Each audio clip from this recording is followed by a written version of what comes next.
ఈ పరిస్థితులు ఎదుర్కోవడానికి చాలామంది ఏమంటారు, డైరెక్ట్ పంచాయతీల మీద ఏదైనా చేయమంటే నాకు ఒకటే అనిపించింది, నాకు పంచాయతీరాజ్ శాఖ మంత్రిగా కూడా నాకు ఎక్కువ బాధ్యత ఉంది. నాకు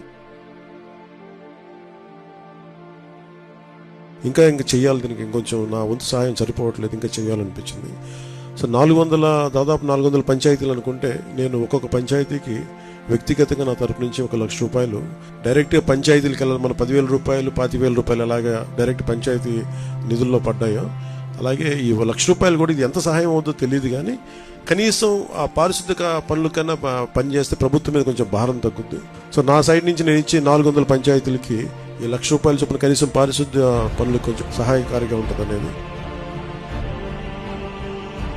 ఉప ముఖ్యమంత్రి గారు పవన్ కళ్యాణ్ గారు తీసుకున్న ఈ నిర్ణయం వలన వారి అకౌంట్ లో అన్నింటిలో కూడా 1 లక్ష రూపాయలు పడిపోయింది. మీరు ఈ డబ్బుల్ని జాగ్రత్తగా ఉపయోగించుకుని శానిటేషన్ కోసం, వైద్య సేవల కోసం మీరందరూ కూడా దయచేసి ఉపయోగించుకోండి.